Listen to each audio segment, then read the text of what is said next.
Hello guys, magandang hapon sa inyo lahat. Ito si Mike Padua at nakatuloy tayo sa pinaka-latest weather analysis ngayong araw po ng Webes hanggang Linggo, October 23 hanggang 26, 2025. Tagalog version po ito. Pinaglilingkod sa inyo ng Typhoon 2000 at ng Naga College Foundation. At gusto ko rin mapasalamatan ng ating partners, Aboitiz Power, Bank of the Philippine Island Sustainability. If you're interested, click lang po yung link dito.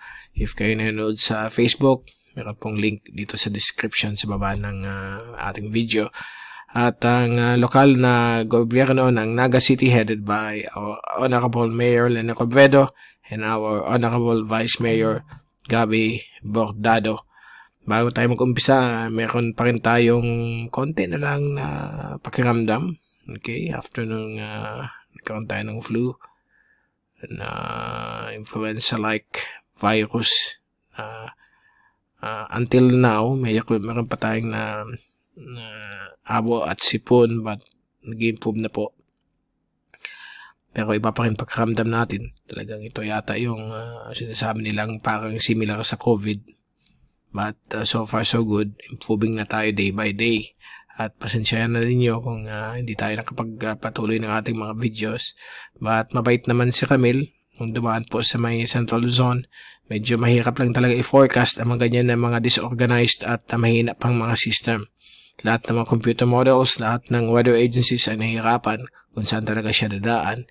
Even yung Google DeepMind, yung kanilang main track, nasa taas pa rin ng Bicol at dumaan doon sa Central Luzon, but sa actual track niya, dito po dumaan sa may just north of Naga, then lumabas po doon sa may bandang Metro Manila area. But so far, gentle naman yung storm. Nagbigay lang mga tamang ulan. Yung hangin, hindi naman lumampas ng 30 kph. Yung sa may edge lang po niya, sa may southern part, nagkaroon po ng compilation ng mga lahat mga thunderstorms. Kasama nitong system na ito, nagbigay ng mga grabing ulan sa may Panay. Kaya may mga pagbaba na nangyari doon, up to 400 millimeters daw ang na-record. Okay, so right now, tahimik po na yun sa ating bansa. Kita niyo yung remnants ni Fengshan dito, ni Camille. At may kaulapan dito. Ito yung LPA 97W na in-upgrade ng Pag-asa bilang TD at TS, Tropical Storm. But ngayon, nilusaw na nila bilang isang Tropical Depression. Later, LPA na lamang po ito. Pag-asa lamang po nag-upgrade nito yung Japan Meteorological Agency. I-classify nila as a weak depression but walang warnings doon sa warning page ng Tokyo Typhoon Center ng JMA. So far, parang maliit lang lamang po siyang convective clouds na nag-form sa edge nitong northeasterly monsoonal flow. Yung kauna-unang epekto ng amihan dito. Okay, mayroon umiikot dito na tawag nating tropical wave na madaan dito sa Bicol, but nagbibigay lamang po ito mga hapon-hapon or near noon time na mga ulan, padaan-daan sa ating lugar. Wala naman po dito sa may Western Pacific, Micronesia, all clear. Okay. And ito yung zoom in satellite animation. Nakita niyo may konting rotation but hindi naman po yan na tinatawag na significant low pressure system. So nagbibigay lang po yung mga thunderstorms sa bahagi nito ng Southern Luzon, Visayas. Dito sa may Mindanao may mga thunderstorms din sa may Palawan at Sulu Archipelago. So far okay na ating panahon. Ito yung ating website. Nakita niyo si Fengshan, si Camille, na nag-issue na tayo ng final, as well itong si LPA Salome, na halos mamatay na po siya. Ito yung track ng Pag-asa, next 24 hours, ilang LPA na lamang po siya. Signals, nakataas pa rin ang 1 sa Batanes, Bubuyan, Ilocos Norte. Samantala, ito yung track ni Fengshan, naglalandfall na yun sa Maidanang Vietnam. So, wala na po ito. The rest is history. At sa ating rain forecast, ito yung 24-hour rainfall accumulation forecast for the next 5 to 6 days hanggang sa darating pong Monday at Tuesday. May mga isolated to scattered rain showers and thunderstorms lang po ang pwede natin ma-experience araw-araw, lalo po sa hapon o gabi. Yan, kita ninyo, may mga thunderstorms pa rin dito sa hapon-gabi. Very common po yan pag ganitong time of October hanggang November. May mga isolated rain showers and thunderstorms po tayo dahil nag-switch na po tayo from easterlies to northeasterlies. Ito yung mga pangkaraniwang October weather. Kaya dito sa Bicol, ang pinaka-main bulk ng ulan ay between October to February.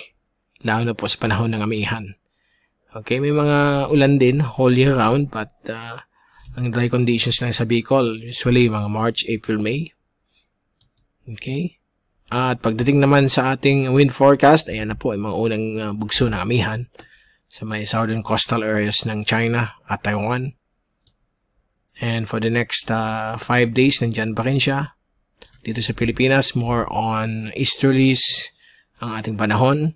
May mga pailan-ilan lang po mga tropical wave. Kaya dito, meron ditong isa. Tropical wave yan. But nothing unusual. So hanggang sa darating pong Monday, Tuesday, wala pong pinapakitang any significant weather conditions. So mag-enjoy tayo.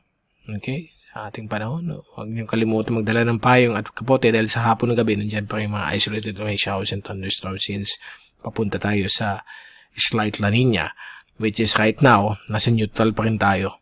Yan ang forecast for this month until December, so wait and see tayo. Okay, so yan ang forecast mula sa European model. And kung extend natin ito hanggang November 6, walang pinapakita ang European model. All clear po. Sa Western Pacific, may amihan na lang konti dito. Amihan na nag-form na dito sa may dulong hilagang Luzon na bibigay po ng winter-like conditions. Okay? Windy conditions na medyo malamig. So far hanggang November 6, all is good. Hindi natin i-discuss again ang American model dahil alam naman natin yan pag more than 5 days pag may pinapakita, hindi pa po yan sigurado. Kaya sa kanilang Global Tropics Hazards Outlook ng Climate Prediction Center ng NOAA, na kung saan itong mga outlook nila kasama dyan ang American model, walang European model dito. So week 2 and 3, laging more than 40% ang probability ng formation ng bagyo sa east and west ng ating bansa, which I think hindi pa yan sigurado. Okay? Wala na po ang week 3, November 5 to November 11, manatili pong more than 40% ang probability dito. At tandaan ninyo, mas mababa po ang probability ng third week, highly uncertain. So, hindi po natin sigurado kung may mag-form, but we will keep you updated pag may lumabas po sa mga computer models tulad ng European model. Dapat kasi mag-agree ang lahat ng models. Now, sa European Ensemble, ito yung European Model Ensemble, ito yung LPA na si 97W papuntang Vietnam. Dito sa may East Philippine Sea, sa may Western Pacific, all clear. Wala po tayo nakitang maraming populated na ensemble ng European model.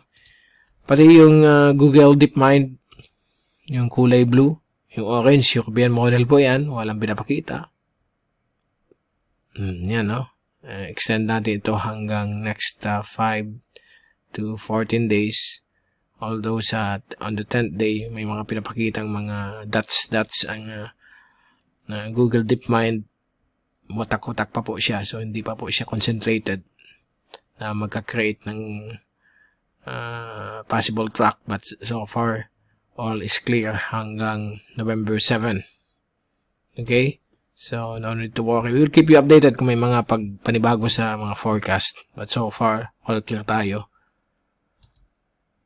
At pagdating sa El Niño La Nina right now, early October, sabi nila 75%, 78%, kakaroon ng La Nina between September, October, November, December. But so far, wala pa. Mid-October forecast, 65% of a La Nina. And ito yung tracking. Ito yung line kung saan, pag lumampas po dyan, nasa La Nina tayo. But so far, majority of the forecast ay pinapakita nandito pa lang po siya sa within neutral conditions na yung susunod na 3 buwan. So, we will wait and see. Okay? Sana hindi na magkaroon ng mga bagyo sa November at December. And sa latest sa Modern General Oscillation, correction lang Pilipinas andito sa maritime continent. So, we are somewhere here.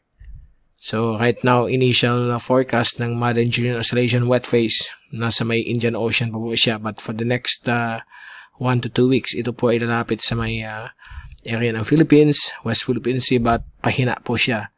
Habang papasok dito sa inner circle, mas humihina ang MJO wet phase. Dapat kasi dito yan, pag ganyan.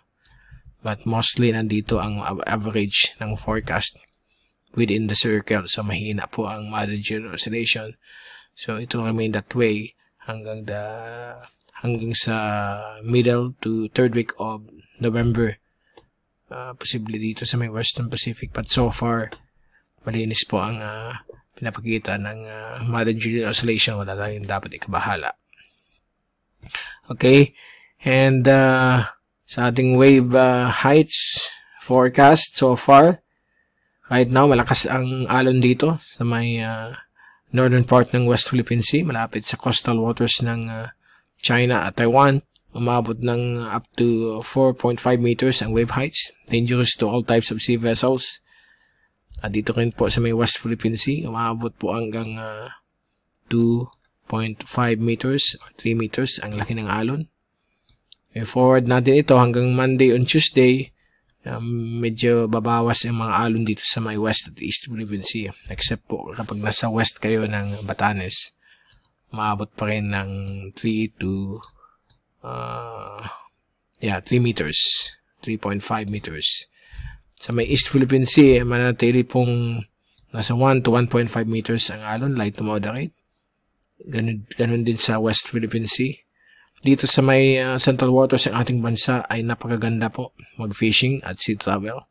Dahil po kalmado hanggang almost half a meter lang po ang laki ng alon. So walang problema po for the next 5 to 6 days para mag-fishing at sea travel. Okay, so yan muna po ang pinaka-latest natin update. At babalik ulit tayo next week sa another weather update na yung darating pong sa Lunes, October 27, mag-i-issue ulit tayo another YouTube update. Ito si Mike Padre, magpapaalam. Mag-ingat po tayong lahat. Be #WeatherWiser at maraming salamat po sa pagpunod nyo sa aking channel. Be #TyphoonWiser as well. At thank you so much for watching. God bless po sa inyo lahat.